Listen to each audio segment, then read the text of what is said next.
Hello my dear friend and my dear student, मेरे इस YouTube channel में आप सभी लोगों का स्वागत है। जैसा कि मैं आप लोगों को इस समय BA third year 6th semester से इंडियन पॉलिटिकल थिंकर पढ़ा रहा हूं, लेकिन आज मैं आप लोगों को BA third year 5th semester का थर्ड पेपर जो कि प्रैक्टिकल एग्जाम है।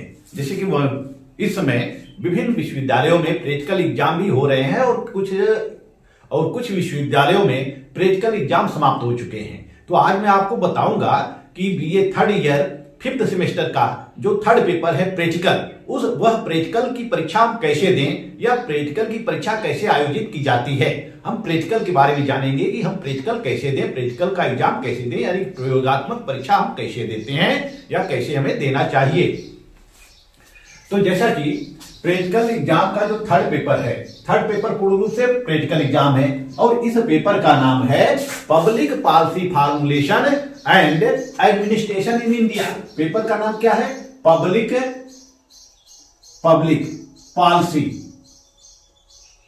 Formulation, public policy formulation and administration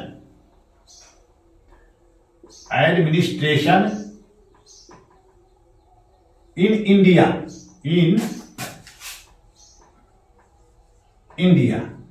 ये पेपर का नाम है।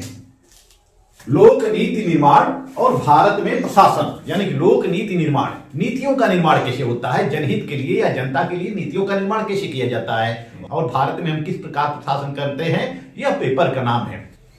यह पेपर का नाम है और इस पेपर को 4 यूनिट में डिवाइड किया गया है। 4 यूनिट में डिवाइड किया गया है। इसका सिलेबस 4 यूनिट में रखा गया है। First unit, second unit, third unit और फोर्थ यूनिट। तो इसमें जो फर्स्ट यूनिट में दिया गया है उसमें यह दिया गया है कि पब्लिक पॉलिसी क्या होती है। फर्स्ट यूनिट के अंतर्गत हम चूंकि सिलेबस को बहुत डिटेल में नहीं बताएंगे क्योंकि सिलेबस आपके विश्वविद्यालय के वेबसाइट पर उपलब्ध है या फिर आपके पास सिलेबस होगा थर्ड पेपर का कि थर्ड पेपर में क्या है। वैसे एक नजर में मैं बता दे रहा हूं कि थर्ड पेपर में है पब्लिक पॉलिसी, यानी कि लोक नीति कैसे बनती है, लोक नीतियों का प्रभाव कैसे होता है, जनता में कैसे, जनता के लिए नीतियां कैसे बनाई जाती है, पब्लिक पॉलिसी कैसे बनती है, फार्मूलेशन कैसे होता है। इसी तरह से ग्लोबलाइजेशन क्या है, ग्लोबलाइजेशन का प्रभाव क्या है, इंपैक्ट ऑफ ग्लोबलाइजेशन, ये भी आपके सिलेबस में है। इंपैक्ट ऑफ ग्लोबलाइजेशन क्या है और भारत में नीति निर्माण की प्रक्रिया क्या है, process of public policy formulation, Bharat में नीति निर्माण की प्रक्रिया क्या है। और इसके अलावा इसमें है राजनीतिक दल क्या है, दबाव समूह क्या है, हित समूह क्या है, एनजीओ क्या है, एनजीओ क्या है, यानी कि नॉन गवर्नमेंटल ऑर्गेनाइजेशन, गैर सरकारी संगठन क्या है, सरकारी संगठन क्या है और अंतरराष्ट्रीय संगठन क्या है, इन सब के बारे में हमें अध्ययन करना है। इसके अलावा नीति आयोग क्या होता है, नीति आयोग क्या है, कार्यपालिका क्या है, व्यवस्थापिका क्या है, न्यायपालिका क्या है और नीति क्रियान्वयन के तकनीकी क्या है, यानी कि हम नीतियों को कैसे लागू कर सकते हैं, उसकी तकनीकी कौन कौन सी है, ये सब आपका फर्स्ट यूनिट में है। ये सब आपका फर्स्ट यूनिट में है। सेकेंड यूनिट में पॉलिसी इवेल्युएशन है, यानी कि पॉलिसी का मूल्यांकन कैसे किया जाता है, पॉलिसी का मूल्यांकन कैसे किया जाता है, नीतियों का कैसे मूल्यांकन किया जाता है। हम सर्वे के द्वारा करते हैं, सैंपलिंग के द्वारा करते हैं। इसके अलावा पंचायती राज है और राष्ट्रीय ग्रामीण रोजगार योजना है, मनरेगा है और महिलाओं के लिए लोक कल्याणकारी योजनाएं हैं, कमजोर वर्गों के लिए लोक कल्याणकारी योजनाएं हैं। कमजोर वर्गों में सभी लोग आ जाएंगे, पिछड़ा वर्ग आ जाएंगे और एससी वर्ग आ जाएंगे, अनुसूचित जाति, अनुसूचित जनजाति आ जाएंगे और ईडब्ल्यूएस भी आ जाएंगे, यानी कि आर्थिक रूप से कमजोर वर्ग भी आ जाएंगे। इसके अलावा संसद की क्या भूमिका होती है, संसद की भूमिका क्या होती है, संसद की भूमिका क्या होती है, संसद में नीतियां कैसे बनती हैं और नीति निर्माण में संसद की भूमिका क्या होती है। Working and role of parliament in actual public policy formulation, in actual public policy formulation, ये मतलब कि लोक नीति निर्माण में संसद के कार्य और भूमिका, यह सारे विषय आपके सिलेबस में दिए गए हैं। संसद में विधायी प्रक्रिया क्या होती है, तो कुल मिलाकर जो हमारा जो पेपर है सेकेंड पेपर, कुल मिलाकर हमारा जो थर्ड पेपर है यह पूर्ण रूप से प्रैक्टिकल है और यह कितने नंबर का है? 75 नंबर का है। 75 प्लस 25 हर पेपर में दिया गया है। जैसा कि आपका जो प्रथम प्रश्न पत्र है वह है तुलनात्मक शासन और राजनीति, और जो द्वितीय प्रश्न पत्र है सेकेंड पेपर है, यानी कि फर्स्ट पेपर का नाम क्या है? Comparative government and politics. Second paper का नाम क्या है? प्रिंसिपल ऑफ पब्लिक एडमिनिस्ट्रेशन, लोक प्रशासन। दो पेपर है। पहला पेपर आपका हो गया तुलनात्मक शासन यानी कंपैरेटिव गवर्नमेंट एंड पॉलिटिक्स, और दूसरा पेपर हो गया आपका प्रिंसिपल ऑफ पब्लिक एडमिनिस्ट्रेशन, लोक प्रशासन के सिद्धांत। दो पेपर है। तीसरा पेपर जो है यह है public policy formulation and administration in India, लोक नीति निर्माण और भारत में प्रशासन। यह आपका तीसरा पेपर हो गया।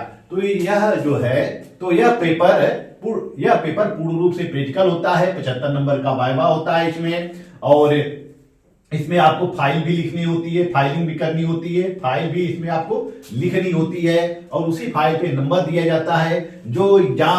जो परीक्षकों के द्वारा या जो आपके टीचर के द्वारा एग्जाम आयोजित किए जाते हैं, प्रैक्टिकल की परीक्षा आयोजित की जाती है, उस प्रैक्टिकल की परीक्षा में कहीं कहीं विद्यालयों में या विश्वविद्यालयों में रिटेन की भी व्यवस्था हो गई है, यानी कि रिटेन भी है। लोग बच्चों को कुछ क्वेश्चन दे देते हैं और बच्चे उस क्वेश्चन को करते हैं, प्रैक्टिकल में क्वेश्चन को करते हैं। जैसे कि हम देखते हैं कि भूगोल में कुछ क्वेश्चन दिए जाते हैं। भूगोल के जो परीक्षार्थी होते हैं, जो प्रयोगात्मक परीक्षा होती है भूगोल के अंतर्गत यानी ज्योग्राफी के अंतर्गत जो प्रयोगात्मक परीक्षा होती है, उसमें 3 क्वेश्चन या 5 क्वेश्चन दे दिए जाते हैं, बच्चे उसको करते हैं।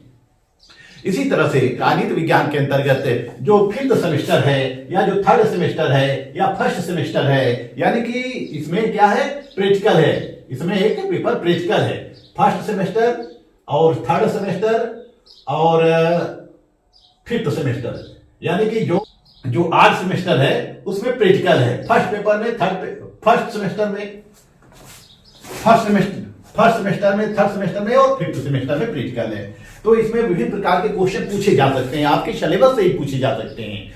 यह निर्धारित नहीं किया गया है कि यही क्वेश्चन आपके एग्जाम में आएंगे। जैसे आपका पंचायती राज व्यवस्था पर आ सकता है कि पंचायती राज व्यवस्था पर लिखिए, पंचायती राज व्यवस्था पर निबंध लिखिए, या पंचायती राज व्यवस्था के अवधारणा को समझाइए, या इसमें से आ सकता है कि 73वें पंचायती राज व्यवस्था को समझाइए। फिर पॉलिटिकल पार्टी से आ सकता है राजनीतिक दल क्या है, राजनीतिक दल क्या है और इसकी विशेषताएं क्या है। इस प्रकार के भी क्वेश्चन आपको आपके एग्जाम में पूछे जा सकते हैं कि राजनीतिक दल क्या है, विशेषताएं क्या है। तीसरा आ सकता है दबाव समूह क्या है, दबाव समूह क्या है। दबाव समूह के ऊपर क्वेश्चन आ सकते हैं कि दबाव समूह क्या है, या हित समूह क्या है, या दबाव समूह और हित समूहों में अंतर स्थापित कीजिए। दबाव समूह और हित समूहों में अंतर स्थापित कीजिए। चौथा क्वेश्चन आपका आ सकता है कि महिलाओं के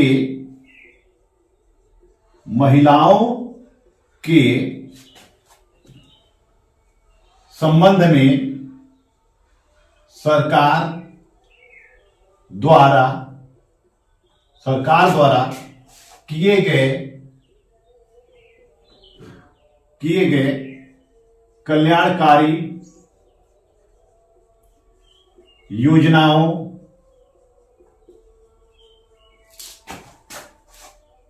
का परीक्षण कीजिए। इस टाइप के क्वेश्चन आ सकते हैं। या मनरेगा पर निबंध लिखिए, मनरेगा पर आ सकता है, या फिर मनरेगा पर आ सकता है। नीति आयोग पर पूछा जा सकता है, नीति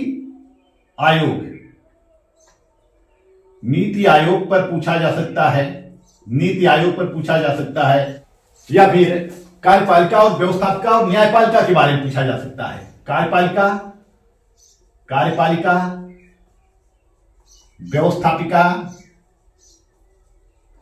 व्यवस्थापिका और न्यायपालिका के बारे में पूछा जा सकता है। न्यायपालिका के बारे में पूछा जा सकता है।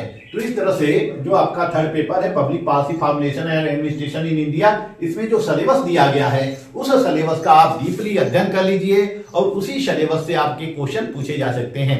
या फिर जो फर्स्ट पेपर है कंपैरेटिव गवर्नमेंट एंड पॉलिटिक्स या सेकेंड पेपर है प्रिंसिपल ऑफ पब्लिक एडमिनिस्ट्रेशन, इन दोनों पेपर से भी क्वेश्चन उठाए जा सकते हैं। तो आपको तीनों पेपर अच्छी तरह से तैयार करना होगा, इन्हीं तीनों पेपर से क्वेश्चन पूछे जा सकते हैं। तो आपके प्रैक्टिकल एग्जाम में 5 क्वेश्चन दिए जाते हैं, 5 क्वेश्चन दिए जाते हैं जिनमें से 3 क्वेश्चन करने होते हैं। 5 क्वेश्चन दिए जाते हैं जिनमें से 3 क्वेश्चन करने होते हैं। और भी विभिन्न प्रकार के क्वेश्चन उठाए जा सकते हैं या पूछे जा सकते हैं, जैसे कि ओबीसी क्या है, ओबीसी क्या है और ओबीसी के लिए संवैधानिक प्रावधानों का वर्णन कीजिए। एससी क्या है, एससी के लिए संवैधानिक प्रावधानों का वर्णन कीजिए।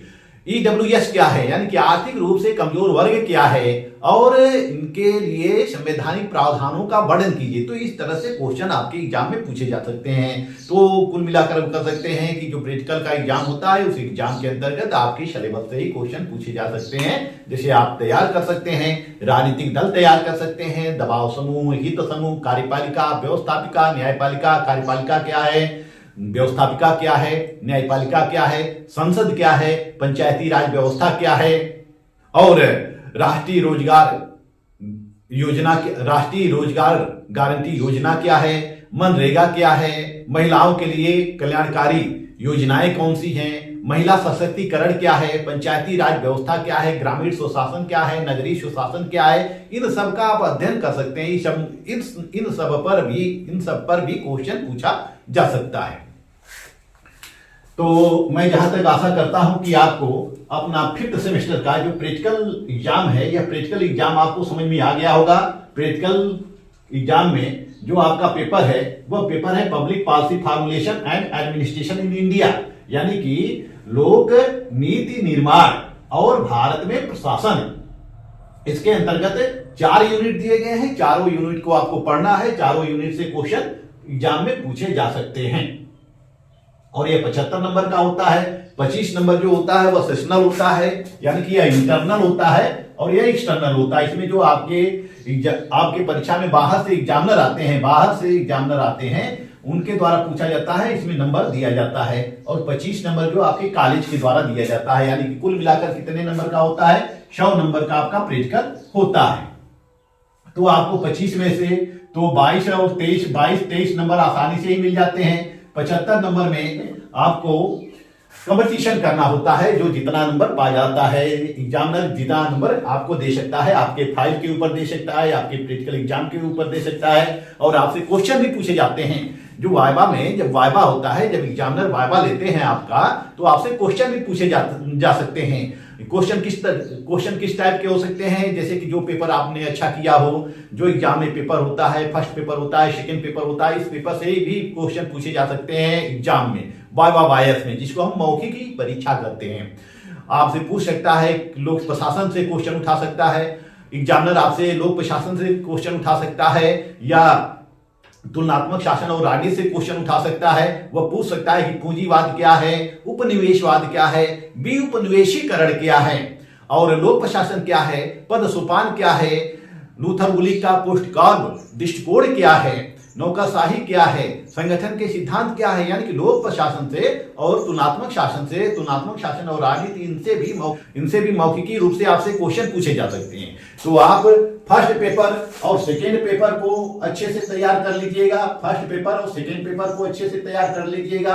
अगर आपको एग्जाम अच्छे से देना है, अच्छे मार्क्स लाना है, तो जो आपने एग्जाम दिया है उस क्वेश्चन को भी आप रिमाइंड कर लीजिएगा, याद कर लीजिएगा। और जो थर्ड पेपर है public policy formulation and administration in India, इसको भी आप अच्छी तरह से तैयार कर लीजिएगा। और इनमें जो विभिन्न यूनिट में जो विभिन्न टॉपिक दिए गए हैं उन टॉपिक को आप एक बार पढ़ लीजिएगा।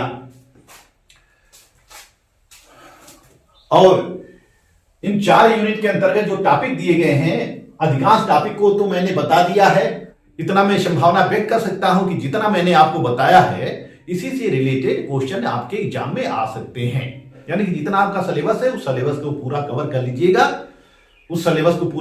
लीजिएगा, उसी सिलेबस से क्वेश्चन आपके पूछे जा सकते हैं। फर्स्ट पेपर, सेकंड पेपर और थर्ड पेपर। तो इस वीडियो में बस इतना ही। नेक्स्ट वीडियो में मैं सर सैयद अहमद खान को बताने जा रहा हूं। मेरा यह वीडियो आपको अच्छा लगे तो मेरे चैनल को लाइक, सब्सक्राइब और शेयर करते रहिए। मिलते हैं नेक्स्ट वीडियो में, तब तक के लिए धन्यवाद।